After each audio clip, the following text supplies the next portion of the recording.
A very good morning, dear children. Today we will continue with chapter 18, Observing Space and Telescopes. In the last class, we learnt about optical telescopes. In that, we learnt about Newtonian and Cassegrain. And when we learnt, we understood that these are the telescopes which receive visible radiations. Okay? But we know that there are many heavenly bodies that emit radio waves. So, to receive the radio waves that are emitted by the heavenly bodies, we need to have different kinds of telescopes. One such telescope that receives the radio waves emitted by the heavenly body is called as a radio telescope. And today we will be learning about radio telescope. Radio telescope is made from dishes that are of parabolic shape. Why is it made up of this shape? Is mainly because the radio waves that reach the surface of the dish, it gets reflected and it converges or it meets at a particular point called as a focus, as you can see here. Wherever these rays are meeting, exactly at that focal point, there is a receiver that is placed. A radio receiver is placed at the focal point, and the information that is gathered by this receiver is passed on to the computer, which analyzes it and it constructs an image from where it is coming, or it constructs an image of the source.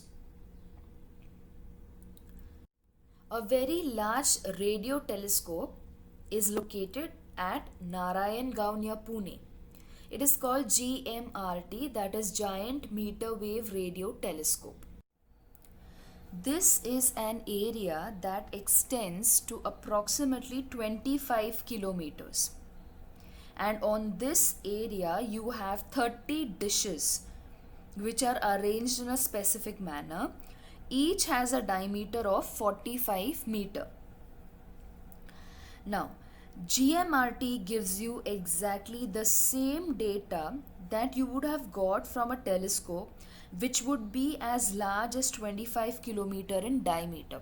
So these 30 dishes, they're all working as one single telescope. They give you information of one single telescope, which would have been, if I had taken a telescope as large as 25 kilometer diameter, how much data that one telescope would give me, that same data these 30 dishes are giving me. Why are we taking so many dishes then instead of taking one? That's mainly because it becomes very simple to manage smaller dishes other than managing one single large dish. Scientists have studied the solar system, solar winds, the hydrogen clouds with the help of GMRT, and scientists from all over the world, they come to India to make use of this one facility. Now we know that visible light and radio waves which are emitted by the heavenly body, they have to pass through the Earth's atmosphere and then reach the Earth's surface. That is why the optical telescopes, radio telescopes, they are all kept or arranged on the surface of the Earth. But these Earth-based telescopes, they have a lot of problem in making good quality observation. What are these problems? The visible light coming from the heavenly body, it has to pass through the Earth's atmosphere so that it reaches the Earth's surface. Now, during its journey, the first problem is that some of the light gets absorbed by the atmosphere and the intensity of the light decreases. Second problem is that there are changes in atmospheric pressure and atmospheric temperature. Because of this change, the atmosphere gets disturbed, or there is disturbances in the atmosphere, which again causes the light ray to change its path slightly. So the position of the image gets shaken. Also, during the day, we know we cannot use optical telescopes because of sunlight. And during the night, because of the city lights and because of the cloudy weather, there is a lot of difficulty in observing the heavenly body. Now, to reduce all these problems, Most of the time, the optical telescopes are situated on top of the mountains or in uninhabited places. However, even if you want to completely get rid of all these problems, we should actually place the telescope in space itself. These problems do not exist in space, and the image that is obtained by the space telescopes, they are very bright and very clear, and they remain at one place. Scientists have actually put this idea into reality. In 1990, NASA launched a optical telescope which is called as the Hubble telescope. This is a telescope which has a mirror of the diameter of 94 inches, and it orbits the earth at the height of 589 kilometers from the earth's surface. In 1999, NASA launched an X-ray telescope which was named Chandra after the famous Indian scientist Subramaniam Chandrasekhar. This was used for studying the X-rays that come from the heavenly objects. There were special mirrors which were used to reflect the X-rays. This has given a lot of useful information about stars and galaxies also. Now we know NASA, which we just now learned. I told you examples, two examples were given. One was Hubble telescope and one Chandra. Both was launched by NASA. NASA is a US based organization. The Indian organization that is involved in space research is ISRO, that is Indian Space Research Organization. ISRO was established in 1969, and till date it has launched large number of satellites. INSAT, INSAT. INSAT stands for Indian National Satellite. GSAT, GSAT, that is Geosynchronous Satellite.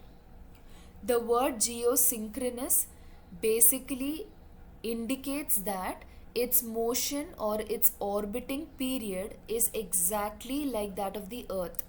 So for a person who's observing it from the earth's surface, it appears to be motionless, or it appears to be in one place, to remain in one place. That is why it's called geosynchronous. It is in sync with the earth's orbiting period.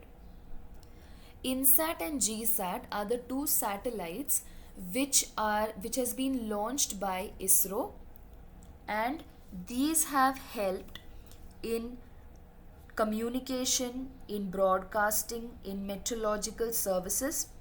It is because of INSAT and GSAT that telephone, television, internet services, they are available everywhere in the country. EduSat. EduSat satellite, as you obviously will understand by its word, it is exclusively used for education. IRS, Indian Remote Sensing Satellite. IRS, Indian Remote Sensing Satellite. This is a satellite, or there are series in it, which has been used to monitor and manage the natural resources. It has helped in study of forest, deserts, oceans, polar ice.